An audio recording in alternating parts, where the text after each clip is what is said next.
Think about it. You post a photo on Instagram and then spend the next 3 hours refreshing the screen like you're waiting for lab results.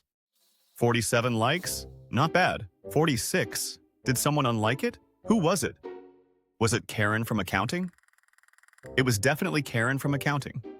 We've turned ourselves into human slot machines, except instead of coins, we're feeding our self-worth into the machine, pulling the lever and hoping for a jackpot of external approval. Most of the time, we get nothing. Sometimes we get a small payout, and occasionally we hit the validation lottery when our boss says our presentation was decent. Decent! Cue the dopamine parade. The really twisted part is how this whole validation addiction starts. Picture this.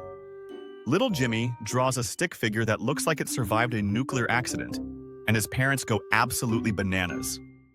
"Oh my God, Jimmy, this is better than the Mona Lisa. You're the next Picasso." Jimmy's brain files this away under, "Holy cow, external approval feels amazing." Fast forward 20 years and Jimmy's still chasing that high, except now he's 43 and getting genuinely upset when his LinkedIn post about quarterly projections only gets 12 reactions. It's like we're all walking around with invisible report cards, constantly grading ourselves based on other people's reactions. Someone doesn't laugh at your joke? F-. Your friend doesn't respond to your text within 30 minutes? Clearly they hate you and you should probably move to another country and assume a new identity. The evolutionary part of this is actually hilarious when you think about it. Back in caveman days, being kicked out of the tribe meant you'd become saber-toothed tiger takeout. So our brains developed this sophisticated early warning system that basically screams, "Everyone must like you or you will die." Except now, the worst thing that happens if someone doesn't validate you is you feel slightly uncomfortable for 15 minutes and eat an entire sleeve of cookies. We've become professional people pleasers, which is honestly one of the most exhausting careers imaginable. It's like being a method actor who never gets to go home and drop the character. You're constantly performing this version of yourself that you think other people want to see, until you've got no idea who you actually are anymore. You're like a human chameleon, except instead of blending into environments, you're blending into personalities. The workplace is where validation seeking reaches Olympic levels of absurdity. We'll literally reshape our entire personalities for a boss who couldn't pick us out of a lineup of 3 people. "Oh, Jim likes golf. Guess I love golf now too." Never mind that I think golf is the most boring activity humans have ever invented. Jim thinks it's great, so it must be great, right? And social media? Don't even get me started. We've created these carefully curated highlight reels of our lives, then get genuinely confused when people don't react with the enthusiasm of a game show audience. You post a picture of your avocado toast, and when it doesn't get the response you expected, you start questioning your entire food photography career. Maybe the lighting was wrong. Maybe avocado toast is over. Maybe everyone secretly hates avocados, and they're just too polite to tell you. The dating world has turned into a validation marketplace where we're all both the product and the consumer. Swipe right for external approval, swipe left for crushing someone else's self-esteem. It's like we've gamified human connection and everyone's losing. You match with someone, they don't message you within 6 hours, and suddenly you're convinced you're fundamentally unlovable. Never mind that they might be busy, sleeping, or dealing with actual life stuff. No, it's definitely because you're terrible. Here's where it gets really pathetic. We'll drive 10 hours to someone's birthday party because we can't say no. 10 hours. That's longer than most people's workdays. You'll cancel actual paying work, reschedule important appointments, and basically reorganize your entire life because someone invited you to celebrate the anniversary of their birth. Why? Because saying no might hurt their feelings. And if their feelings are hurt, they might not like you anymore. And if they don't like you anymore, clearly your life has no meaning. Speaking of not being able to say no, if you're enjoying this deep dive into human psychological comedy, maybe consider subscribing. I mean, you don't have to. I'm not going to cry myself to sleep if you don't. That would be seeking validation, which is literally what this entire video is about how not to do. But if you want to see more content that makes fun of the ridiculous things we all do, the button's right there. The really messed up part is how this validation addiction makes us invisible. We spend so much energy trying to become what we think other people want that we completely lose track of who we actually are. It's like being a human photocopier making copies of copies until the image is so distorted you can't make out the original anymore. You know what the cruelest irony is? The people we actually admire, the ones who seem magnetic and interesting, are usually the ones who couldn't care less about our approval. They're just being themselves, saying what they think, doing what they want, and we're drawn to that authenticity like moths to a flame. Meanwhile, we're over here bending ourselves into human pretzels trying to please everyone, and we end up pleasing no one, least of all ourselves. The abandonment wound thing is particularly brutal because it creates this vicious cycle. You abandon yourself to avoid being abandoned by others, which makes you feel empty and desperate for validation, which makes you abandon yourself even more. It's like emotional quicksand. The more you struggle to escape by seeking external approval, the deeper you sink into needing it. But here's the plot twist that nobody sees coming. The cure for needing validation from others is giving it to yourself. Revolutionary concept, I know. Instead of waiting around for someone else to tell you you're worth something, you just decide you are.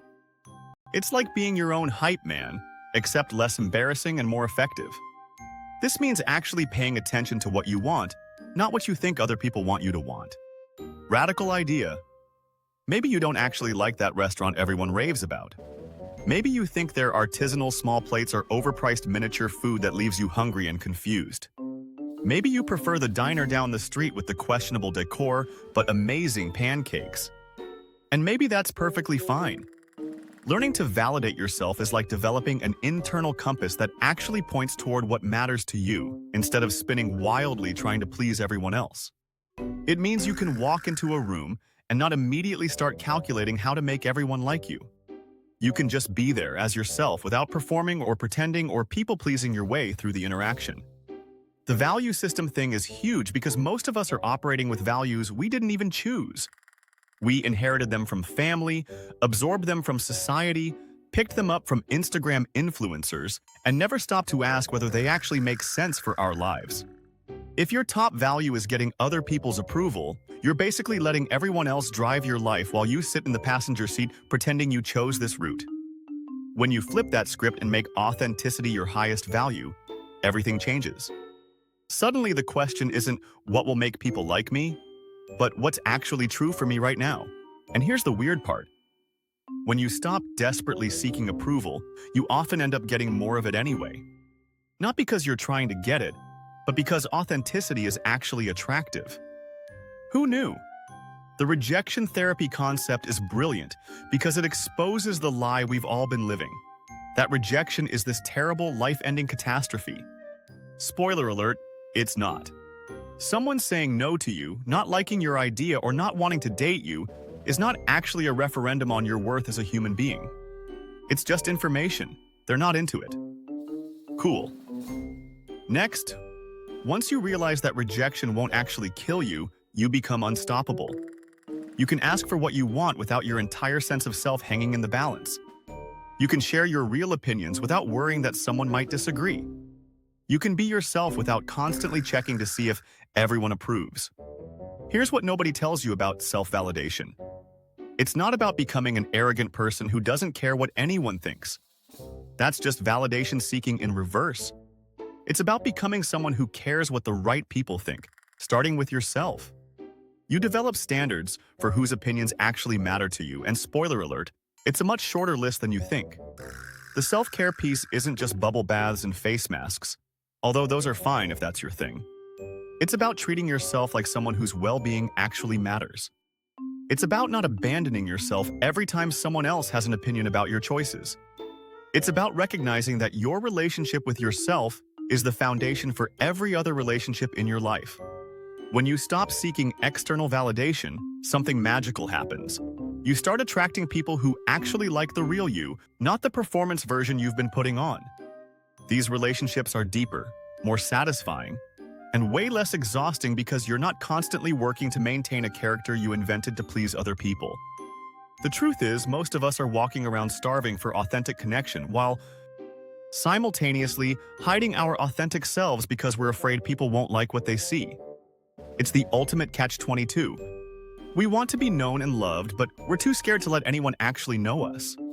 Breaking free from validation addiction isn't about becoming a hermit who doesn't care about anyone. It's about building a solid relationship with yourself so you can show up authentically in relationships with others. It's about having something to offer from a place of fullness rather than desperately trying to extract approval from everyone you meet. The abandonment wound heals when you stop abandoning yourself. Every time you ignore your instincts to please someone else, you abandon yourself a little bit. Every time you say yes when you mean no, pretend to like something you hate, or hide your real opinions because they might be unpopular, you're basically telling yourself that other people's comfort matters more than your authenticity. But here's the thing. You can't control whether other people abandon you, but you have complete control over whether you abandon yourself. And when you stop doing that, when you start treating yourself like someone worth knowing and caring about, other people tend to follow your lead. The goal isn't to become someone who never cares what anyone thinks. That's not authentic either. It's just being a contrarian. The goal is to develop such a solid sense of who you are and what you value that external opinions become interesting data points rather than emotional life or death situations. Imagine walking into any situation knowing that your worth isn't up for debate. Not because you're perfect, but because you've decided that your value isn't determined by other people's reactions to you. Imagine being able to disagree with someone without wondering if they're going to hate you forever. Imagine sharing good news and being genuinely happy about it, whether people celebrate with you enthusiastically or just say cool and change the subject.